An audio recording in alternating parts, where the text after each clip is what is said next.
Y me gustaría que ustedes fueran al capítulo 14 de Apocalipsis.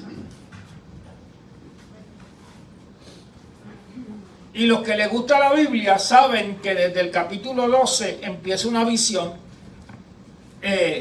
Primero nos habla el capítulo 12 del dragón que representa a Satanás, que persigue a la mujer que recién ha dado a luz, los que han leído la Biblia, y la mujer huye al desierto. Y como no puede destruir ni al hijo que da la mujer, que representa a Israel, y a Cristo, persigue a la descendencia de ella, y la descendencia de ella tanto pueden ser judíos como cristianos convertidos. Pues vemos la manifestación del dragón, que el dragón en el capítulo 12 representa a Satanás, y usted va a ver que lo dice la Biblia. En el capítulo 13 vemos que por obra del dragón aparecen dos bestias, una que sale del mar y otra que sale de la tierra. Una representa el anticristo, y entonces usted tiene que buscar la referencia, el paralelismo con la escritura, tanto con Daniel, con Pablo, que habla en 1 de Tesalonicenses capítulo 2, y empieza a hablar, y esa primera bestia representa un político o un gobernante, y nos habla de una segunda bestia que sale de la tierra. Todavía no estoy predicando, estoy dando un anticipo de lo que voy a hablar aquí en el 14.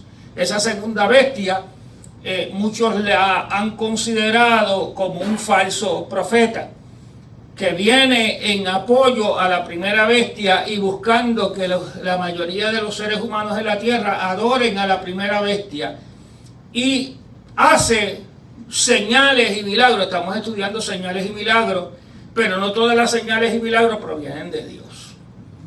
Y una de las cosas que nos dice el capítulo 13, que la primera bestia va a ser herida, y la segunda bestia va a sanarla, va delante de los ojos de la gente, para que la gente adoren a la bestia, y se hace una imagen de la primera bestia para que la gente la adore.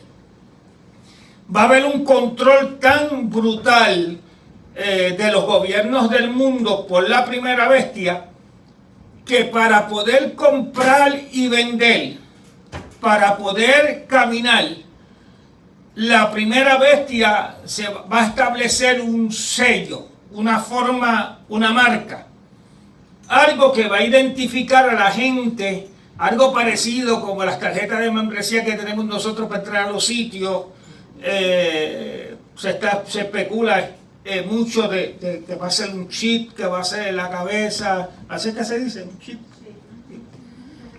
Esas cosas, ¿cuál es la palabra en español de eso? ¿Alguien me ayuda? Yo sé que hay muchos buenos lingüistas. Dispositivo. Un dispositivo, gracias, mi hermana. Un aplauso ahí a Jesús, gracias a Jesús. Jesús habla y Ilia es el portavoz. Qué bueno. Es un matrimonio. Un dispositivo para que la gente tenga acceso a ciertos servicios, a ciertas cosas, y nosotros no estamos muy lejos de eso. Pero para yo tener derecho a ese dispositivo, tengo que adorar a la bestia. Tengo que reconocerla. No voy a hablar de esos dos capítulos, solamente le estoy abriendo el apetito para que lo estudien con calma, porque el capítulo 14 comienza otra vez a hablarnos de la visión que está en el capítulo 7 de los 144,000 sellados.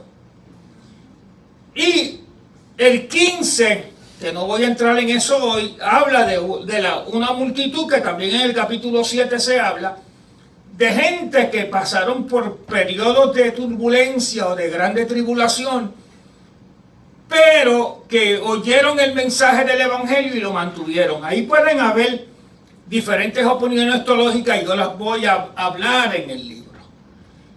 Pero todos están de acuerdo. Y la inmensa mayoría de los que interpretamos la Escritura es que van a ser tiempos difíciles donde la gente tiene que tomar decisión por el Señor. todos nosotros, todos los días, decidimos. Todos nosotros, todos los días, tomamos la decisión a quién adoramos, a quién servimos, a quién le dedicamos nuestro tiempo y a quién nosotros honramos y adoramos. Y el capítulo 14 nos habla de un sello, el sello de Dios, contrario a la marca o al sello de la bestia que va a ser puesto en la frente, que puede significar donde yo entrego mis emociones, y en su mano derecha. El sello de Dios identifica a los creyentes. Así que vamos y lo que yo hablé del sello está en el capítulo 13, versos 16 y 17, y estoy dando citas para los que van a escuchar este mensaje. Todas las citas están relacionadas con el libro de Apocalipsis, a menos que yo no le indique lo contrario, y es posible que usted me ayude a leer algunas hoy en la mañana. El capítulo 14 es una luz brillante de esperanza, porque nada de lo que haga el enemigo podrá tomar desprevenido a Dios. Si algo yo tengo claro en la teología, es que nosotros tenemos que esperar que las cosas sucedan para reaccionar, pero Dios las anticipa. Y hay un plan trazado desde antes que el mundo fuese, y nadie va a poder impedir el cumplimiento de lo que Dios ha trazado. La visión relatada ocurre inmediatamente después del sexto sello. Cuando usted estudia la Biblia, el capítulo 6 nos habla de los sellos que se van a desatar previo a verse los juicios que están dentro del pergamino. Un pergamino que está escrito por dentro y por fuera, y ahí está la manifestación de las 7 trompetas y de las 7 copas, que son juicios que van a venir sobre la faz de la tierra. Pero cuando usted mira en el contexto cronológico, los eventos están fuera del rollo del libro. Usted tiene que ver esto en el capítulo 6. Y esos sellos tienen que quitarse uno a uno antes de poder abrir lo que está dentro del pergamino. Yo tengo muchas diferencias teológicas con compañeros, ministros, amigos, porque ellos, hoy la crítica general de la gente es que los sellos, las copas y las trompetas son juicios de Dios, y yo tengo diferencias de opinión sobre eso. Porque para mí los sellos son eventos que tienen que ocurrir antes de los juicios. Y por eso están afuera del pergamino. Y por eso usted va a ver que cuando se abren los sellos, se empieza a declarar sucesos que van a pasar sobre la tierra, pero es previo a ver lo que está dentro del pergamino. Y entonces usted tiene que formular su opinión. Yo no obligo a nadie a creer, pero una de las cosas que nos hemos dado en la tarea de este manual es darle a la gente una opción de pensamiento para que ellos tomen sus decisiones, y no decirle cree esto porque yo lo creo y se acabó. Cada cual es responsable de buscar, como los hermanos de Berea, que la Biblia dice que cuando los apóstoles le decían algo, ellos iban a la Escritura a buscar si era verdad lo que le estaban diciendo. Y es mi obligación. Como yo he dicho antes en sermones aquí, la responsabilidad de que nadie sea engañado no decae o no recae sobre el que engaña, sino el que es engañado. El que engaña va a proponer su engaño, pero usted determina si lo cree o no. Y a veces llega gente a la casa a decirnos cosas, o tú vas a ver la influencia de los videos. Los que son aquí le encantan los videos de YouTube o de otras cosas. Usted va a ver montones de disparateros diciendo cosas que no son Biblia, pero ellos dicen la famosa frase Dios me mostró o Dios me dijo, y la gente considera que es sacrosanto. Y es mi obligación no ser engañado. Es mi obligación entender la palabra.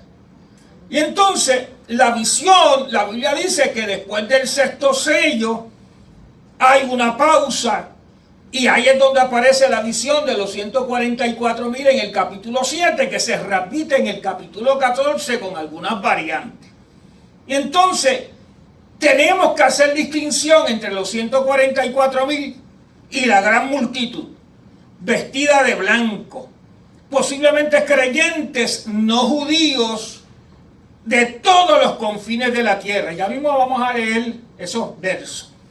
Fieles que aceptaron a Jesús en medio de la gran tribulación, y la visión fue retomada en el capítulo 14, la que vemos en el 7, fue retomada en el capítulo 14 y ampliada, con una diferencia, porque nos habla de es un anticipo de la victoria del Cordero al final de todo.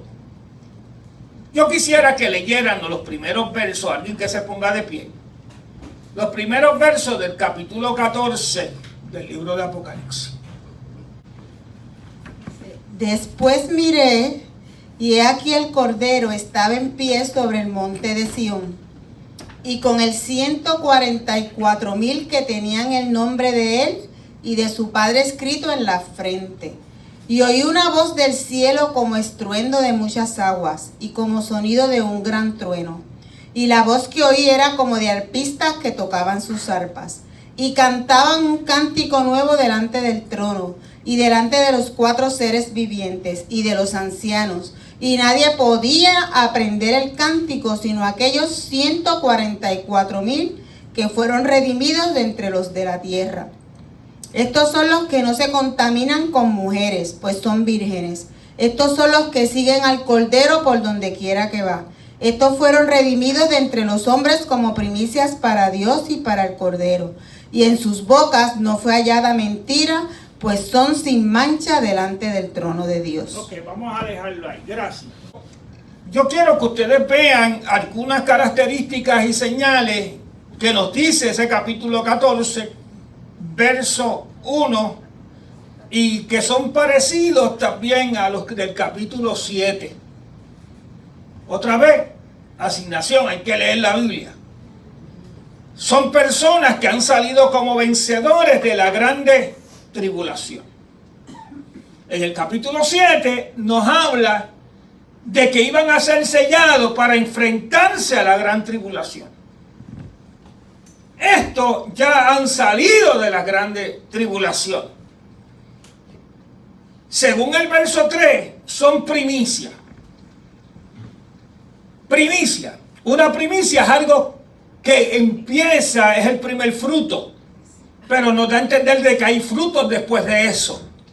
Son los primeros conversos. Gente que en medio de tiempos adversos van a creer en el Señor y van a perseverar.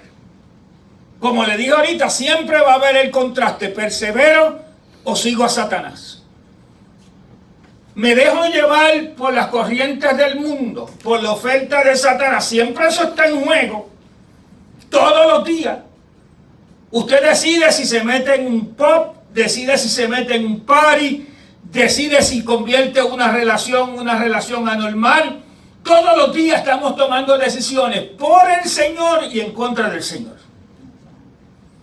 Todos los días vamos a tener una oferta de Satanás para irnos tras los Baales. Todos los días. Cuando estudiemos lo de la gran ramera, lo de la Babilonia, que está en este capítulo 14, pero no creo que lleguemos allá, vamos a ver, y si llego, pues no voy a estar pendiente del reloj, vamos a ver que hay una oferta, y la Biblia describe a esa gran ramera con la que han fornicado todos los reyes de la tierra, y bebieron de su vino, y se embriagaron con su vino. Porque la oferta del mundo es bestial, es atrayente. Y la gente con tal de alcanzar privilegios van a negar al Señor. Todos los días están esas decisiones delante de nosotros. Son los primeros redimidos de entre la tierra y después de ellos van a venir muchos más. Y hace un contraste entre el sello de la bestia y el sello de Dios. El sello de la bestia es de control de todos sus movimientos. Nadie puede comprar ni vender. Por el contrario, el sello de Dios es de protección. ¿Hay una diferencia?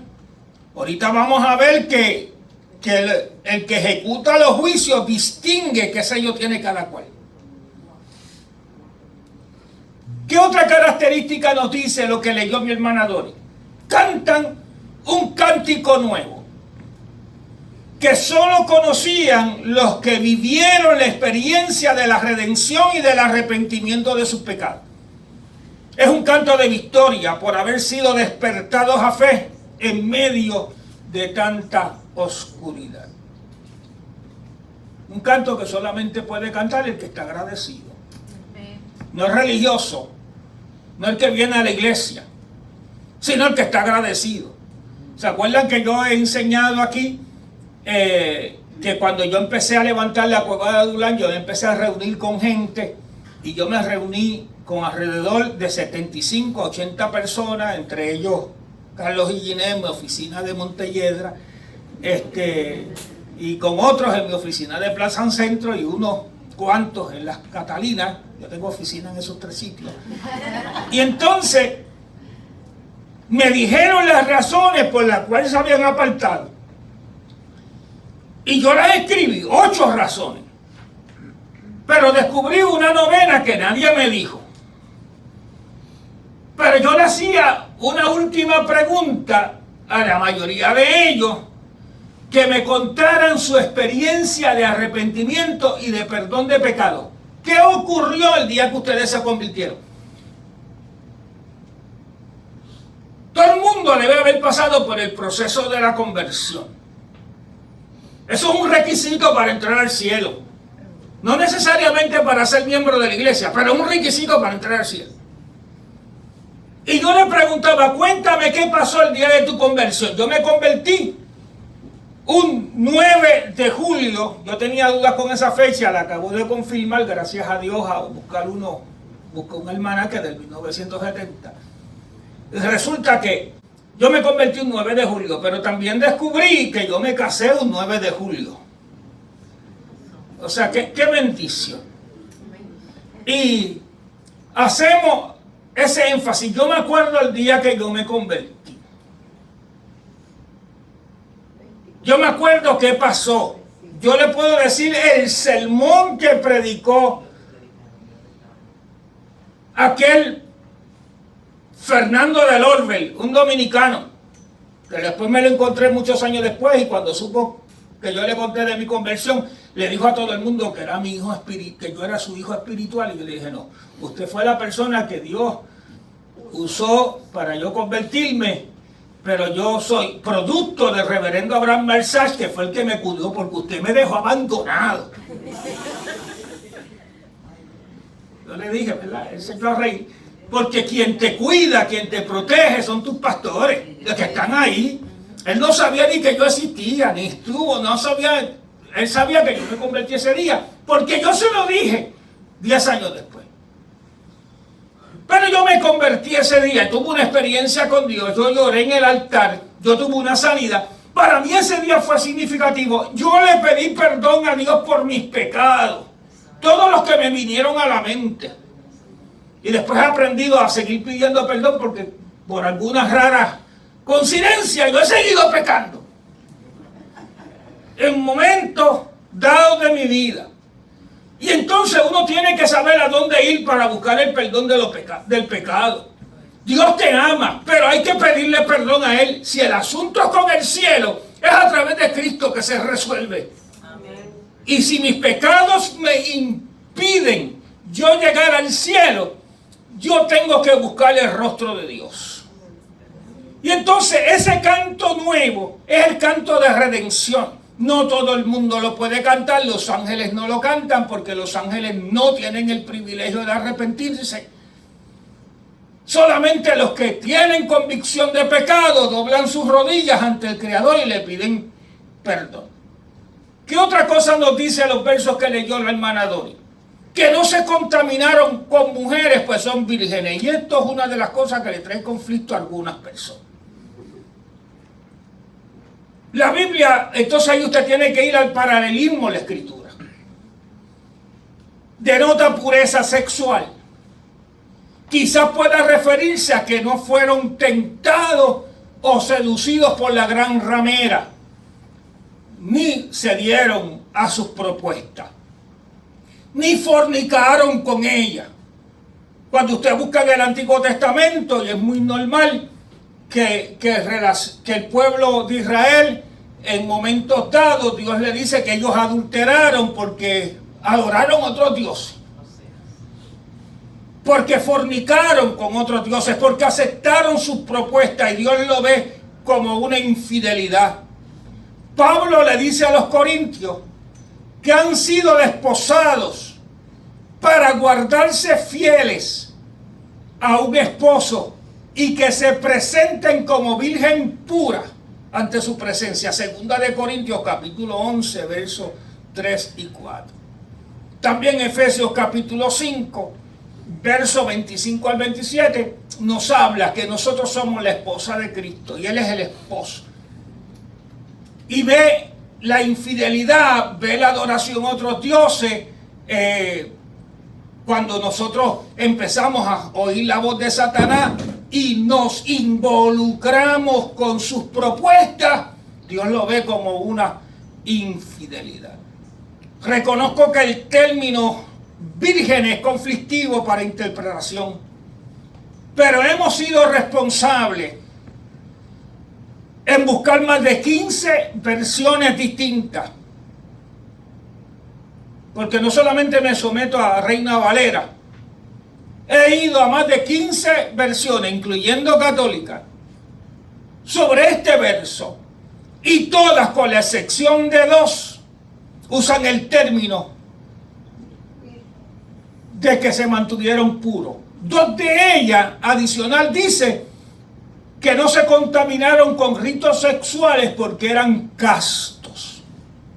Es interesante ver cómo Pablo describe la iglesia en 2 de Corintios, y ahí mi hermano Ezequiel, 2 de Corintios 11:2. Y yo creo que se deben subrayar este verso para el futuro. ¿Cómo dice Ezequiel? Amén. Dice: porque os celo con celo de Dios, pues os he desposado con un solo esposo, para presentarnos como una virgen pura a Cristo. En otras palabras, ¿sabe cómo? No importa si usted es casado o no. Si usted se convirtió al Señor, Pablo dice: yo os celo con celo de Dios, porque nos quiere presentar a nosotros los creyentes como una virgen pura para Cristo. Así que uno tiene que ver el término, por eso es que hay que buscar en los estudios el paralelismo, porque hay veces que se usa este asunto de la pureza también como una metáfora. No se contaminaron ni fueron infieles. Y es común en la Biblia usar la metáfora de la fornicación para referirse a la infidelidad espiritual del pueblo de Israel. Hay un pasaje que yo quiero que lo veamos en el Antiguo Testamento. Hay 2 citas ahí. La primera, 2 de Crónicas 2:11, pero esa no es la que vamos a buscar, sino la de Jeremías capítulo 3, versos 6 al 11. Yo quiero que usted subraye esto también. Y a los que les gusta escribir en los márgenes de la Biblia, apunten eso. Jenny. Me dijo Jehová en días del rey Josías: ¿has visto lo que ha hecho la rebelde Israel? Ella se va sobre todo monte alto y debajo de todo árbol frondoso, y allí fornica.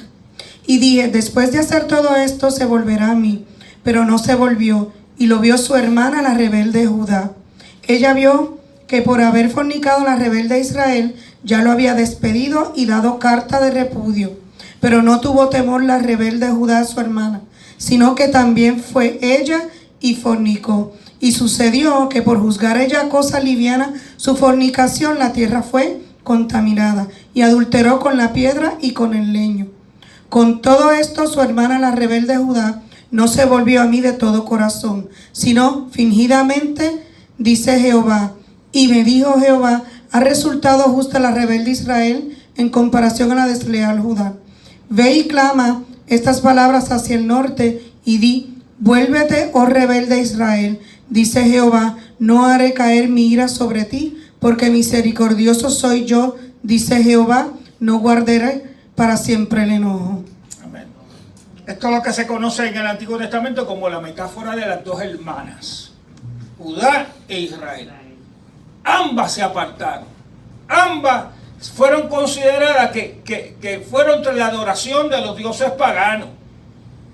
Fue por decisión propia, fueron seducidas, no tuvieron en cuenta a Dios, porque siempre que yo tomo una decisión, la hago a base de un juicio valorativo. Siempre yo decido a quién voy a adorar en ese momento. Y yo puedo entender que hay gente que en la tentación puede caer en un sueño donde no piensa en nada. Y de momento se da una tentación y cuando se da cuenta que abre los ojos, que ha pecado, tiene otra decisión que hacer. ¿Permanezco en mi pecado o vuelvo al Señor? Otra decisión. La vida está llena de decisiones. Yo me caigo de momento y ya estoy en una edad donde las caídas son frecuentes. Yo determino, después de quejarme un rato, si me paro y sigo caminando o me quedo en el suelo. Si le echo la culpa a Dios, a la circunstancia o al mundo, o asumo mi responsabilidad. El mundo está lleno de gente echándole culpas a otros, echándole incluso la culpa a Dios porque pasó y se dio una tentación, porque Dios y que lo permitió, porque no se lo impidió. Si usted conociera a Dios, ¿qué usted quiere? Que Dios, si lo toque, lo mate. Dios le está dando a usted gabela. Dios le está permitiendo que en su proceso usted realice con quién usted decide quedarse. Aún el que ha caído. Yo sé que hay gente que nunca cae. Yo los bendigo. Son personas extraordinarias. Yo no he podido hablar con ninguno todavía, pero sé que existe. Pero la inmensa mayoría de nosotros en algún momento ha fallado. Usted ponga el nombre. Ahora, si usted persiste en su pecado, si no hay arrepentimiento, la ira de Dios va a estar sobre usted, porque usted está retando la voluntad de Dios. Por eso es que hay un sello de la bestia, por eso es que hay un sello de Dios. Y nosotros tenemos que entender eso y no caer en tentación. Es común en la Biblia usar la fornicación para referirse a la infidelidad espiritual del pueblo de Israel cuando adoraban otros dioses. Leímos eso. Entonces nosotros tenemos que tener claro que hay una lucha. Los 144,000 tienen un vínculo con el Cordero. Fíjate que dice, y lo siguen donde quiera que él va. Lo que leyó mi hermana Dori. Y es una metáfora de esas ovejas que oyen la voz del Señor, de su pastor, y lo siguen a donde él va. Es la decisión de qué vamos a hacer con nuestra vida.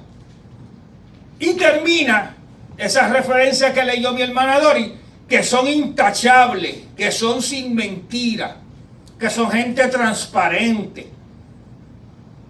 Y entonces uno tiene que ver esto con una claridad. A diferencia del capítulo 14 al 7, el 14 omite la gran multitud. Sin embargo, en el capítulo 15, desde el verso 2 en adelante, que eso lo vamos a discutir en algún otro momento, nos habla de esa multitud. Pero el 14 en particular lo que hace es que añade algo que se conoce como la gran cosecha o la gran siega. Siega con S. La vendimia. Y nos habla del día de la venida del Señor, que Él viene a recoger el trigo para su granero y a las uvas amargas, a las uvas silvestres, al otro fruto que representa la cizaña, que crece también en la iglesia junto con el trigo. Va a venir otro ángel que sale del trono del Señor, y dice el capítulo 14 que van a ser recogidos y echados al lagar de la ira del Señor, que es tipo de cuando se agarra las uvas y si pisotean y sale el jugo de la vid, pero estas eran uvas amargas y que salió el fruto del jugo de esa vid como sangre por ser pisado por la ira del Señor. No voy a entrar en eso, solamente le estoy dando lo que dice ese capítulo 14 sin entrar en eso por ahora.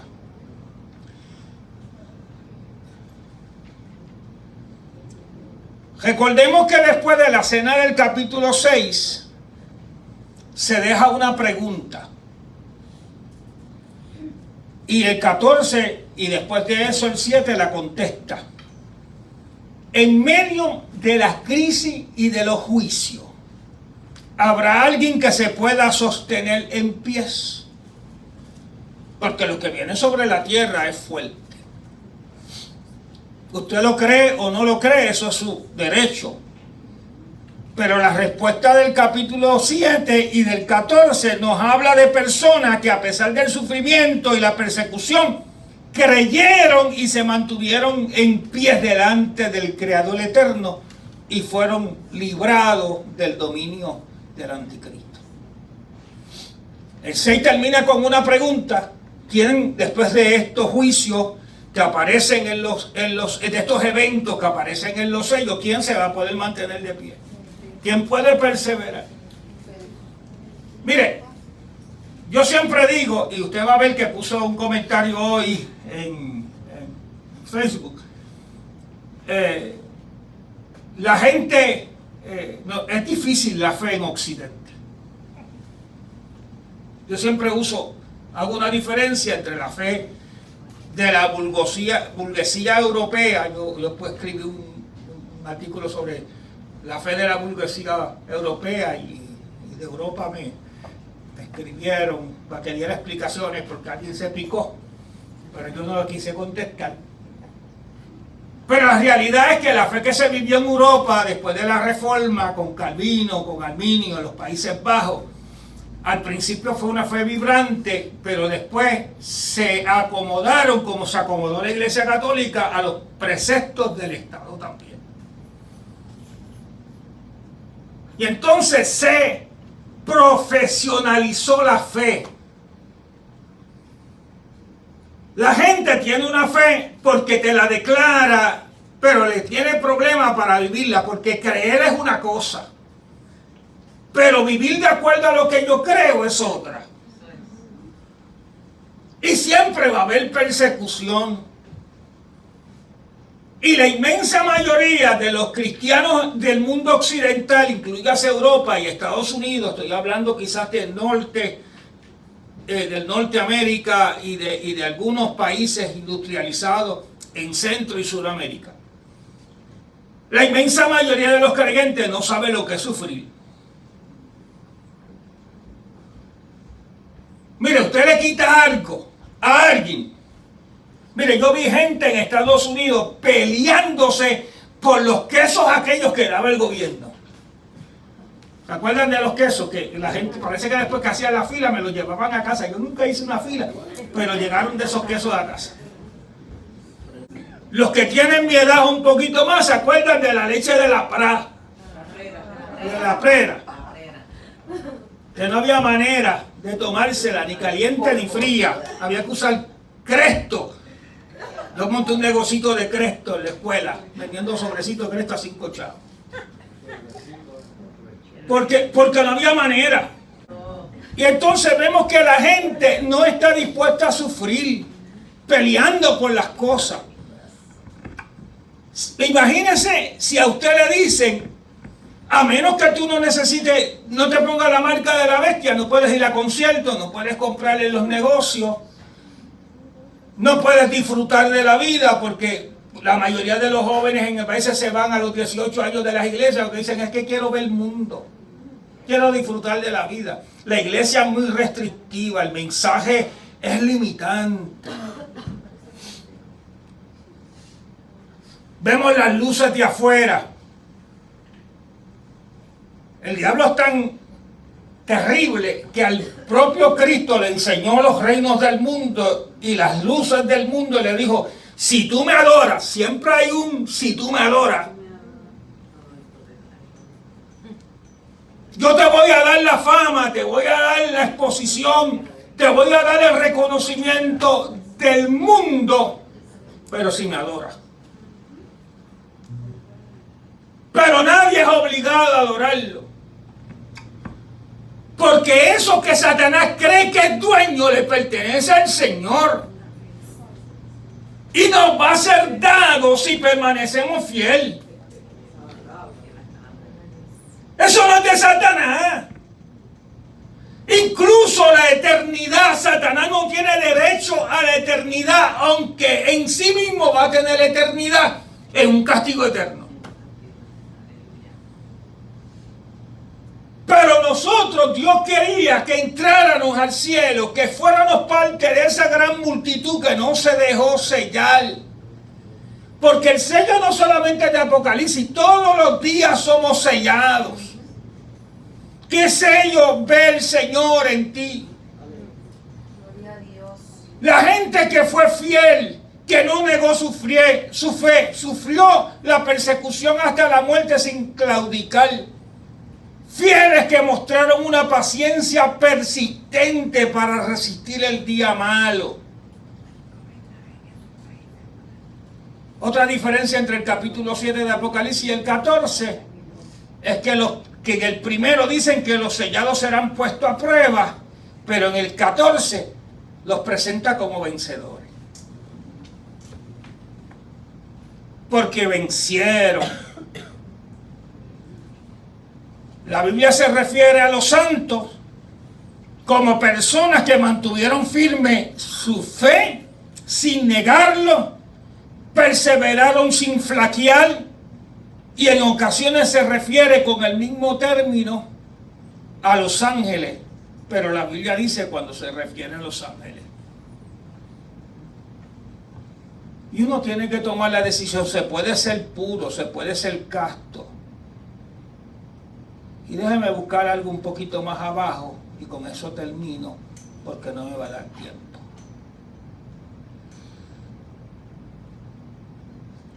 Y esto es una notita al cárcel que ya también están en el perfil mío. Al momento que una persona cree el mensaje del Evangelio, es sellado por el Espíritu Santo. ¿Dice bien? Eso usted no lo ve. Pero ¿sabe quién lo ve? El Señor. El diablo.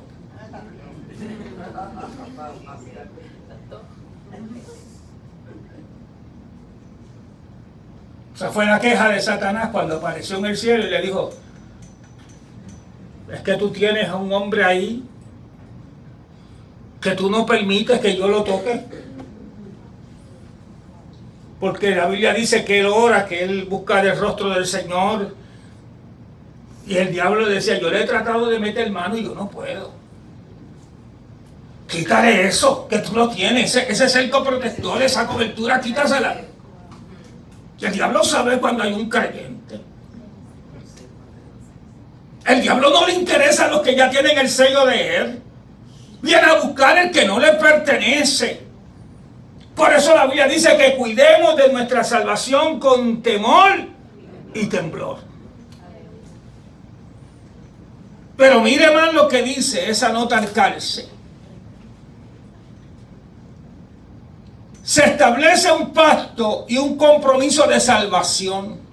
Y esta cita sí yo quiero que usted me ayude a buscarla. Segunda de Corintios 1, 21 y 22. y Efesios capítulo 1, versos 13 y 14.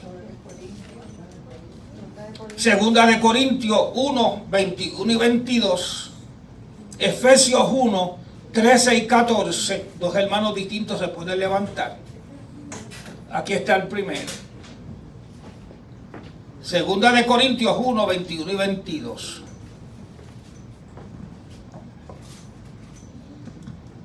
Y el que nos confirma con vosotros en Cristo y el que nos ungió es Dios, el cual también nos ha sellado y nos ha dado las arras del Espíritu en nuestros corazones. Amén. Lo dice Pablo a los Corintios. Mire lo que dice Efesios capítulo 1, versos 13 y 14. ¿Quién lo tiene?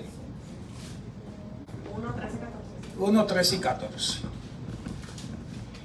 En él también vosotros, habiendo oído la palabra de verdad, el evangelio de vuestra salvación, y habiendo creído en él, fuisteis sellados con el Espíritu Santo de la promesa, que es las arras de nuestra herencia hasta la redención de la posesión adquirida para alabanza de su gloria.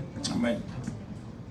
Todo creyente que se convierte de corazón tiene el sello de Dios. Usted no lo ve, usted no se sintió ni siquiera cuando fue sellado. Pero Satanás lo distingue. Como distinguió las marcas de la sangre en los dinteles de la puerta cuando vino el juicio. Y hay otras bases bíblicas de referencia. Y el ángel de la muerte pasó de largo, donde ya estaba la marca en los dinteles de la puerta, el ángel de la muerte no entró. Hay un distintivo en el creyente.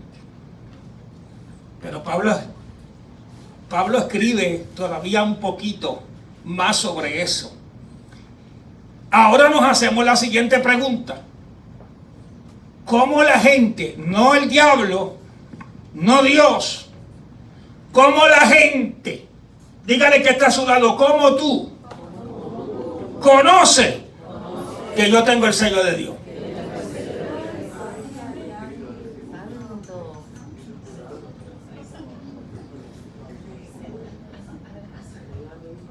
Pregúntale otra vez, ¿cómo tú conoces que yo tengo el sello de Dios? Vamos a buscar lo que dice la Biblia. Segunda Timoteo capítulo 2, verso 19. Y vamos a tener ese micrófono ahí para que lo vaya a leer, porque debemos oírlo. ¿Cómo dice la Biblia?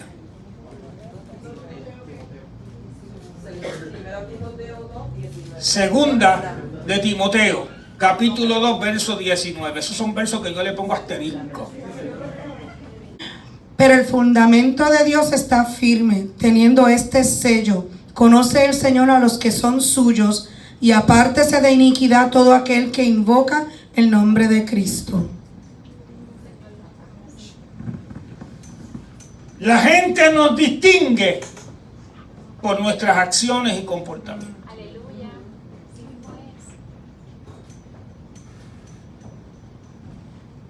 Inclusive la forma que viste un creyente no es igual a la del mundo. Tú no te viste para salvarte, pero te viste porque ya eres salva o salvo.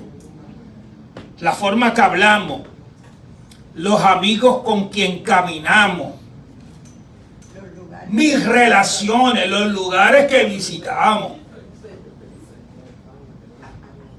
La gente sabe. Tú no has entrado, que ya tú tienes un testimonio claro de que eres un creyente, y entras a un sitio que están hablando cosas malas y de momento se hace un silencio.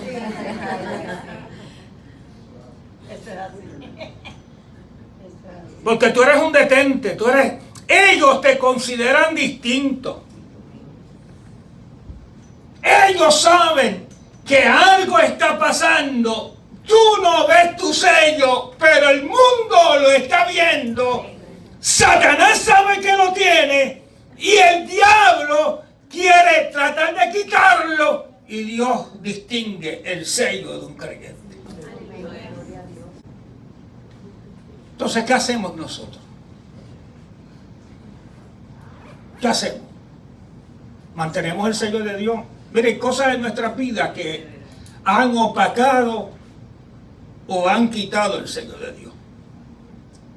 Y no es culpa ni de la iglesia, ni de la sociedad, ni del mundo.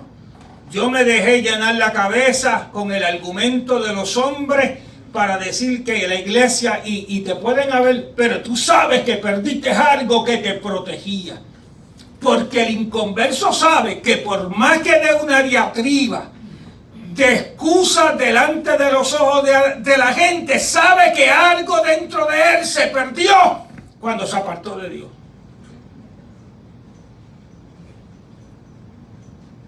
Hay gente que tiene el complejo de la nevera, cada vez que me ven me dicen, pastor, estoy frío.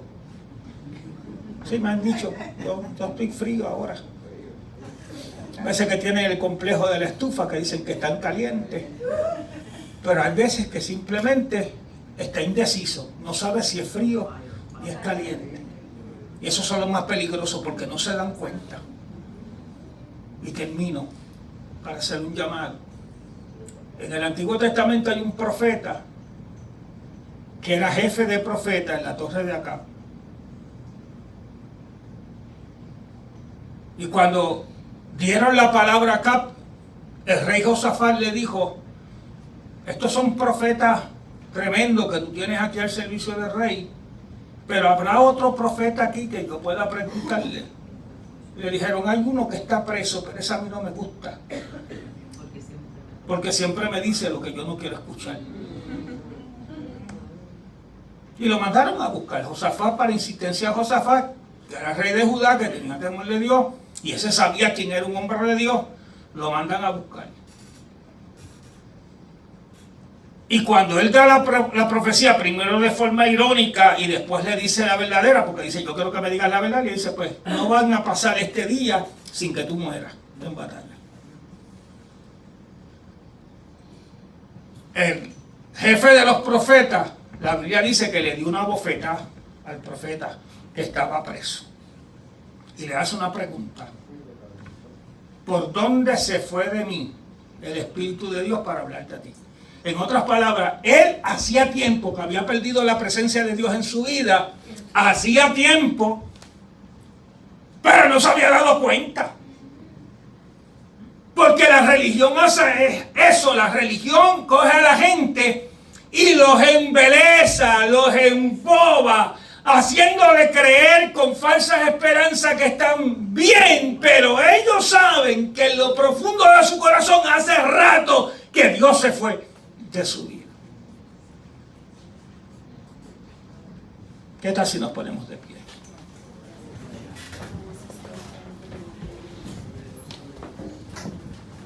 Yo quiero orar. Si hay gente que tiene dudas si tiene el sello de Dios en su vida o no, si sabe, si tiene testimonio, yo te invito al altar. Porque andar sin el sello de Dios es un peligro. Y decirle, Señor, yo quiero que tú me hables, yo quiero que tú busques, que tú me des, oh Dios mío, la oportunidad de servirte con todo el corazón. Y que yo pueda perseverar. Yo te invito al altar. Yo no voy a hacer un llamado largo. No puedo. Pero si hay alguien que sabe que hay un vacío, que por alguna razón se dejó llevar por lo que dicen los hombres, por lo que dice la religión, por lo que dice el ambiente, y se ha alejado de Dios y ha coqueteado con la fornicación, con los baales, yo te invito al altar. Estos son llamados dramáticos, pero les pedimos que el Señor nos revele. Yo no voy a hacer un llamado más allá de este, pero quedaron advertidos. Dios conoce. Dios conoce quién lo tiene y quién no lo tiene. Satanás sabe quién no lo tiene porque tiene autorización para tocarlo. Porque no tienen la promesa, no tienen la sangre en los dinteles de sus puertas. Y el ángel de la muerte puede estar acechando. Yo te invito al altar mientras oramos. Si el Espíritu Santo habla a tu vida, yo te invito al altar. De esto es lo que se trata esta palabra. Padre, en el nombre de Jesús, permite que podamos servirte y honrarte. No negarte. Que no seamos confundidos por las promesas del enemigo. Que no seamos seducidos por las promesas de Satanás. Que te sirvamos de todo corazón. Que creamos con todo nuestro corazón. Que sabemos que vamos a vivir aflicciones, rechazo, repudios, marginación. Que sabemos que el mundo mismo va a burlarse de los que permanecen fieles, pero nos amparamos en la promesa que si perseveramos hasta el fin, que si no te negamos, si mantenemos tu sello, Satanás nunca va a poder tocar nuestra alma. Gracias te damos por el Evangelio. Gracias te damos por la palabra, por la Biblia. Te pedimos tu bendición. En el nombre de Jesús. Te pedimos tu bendición. En el nombre de Jesús.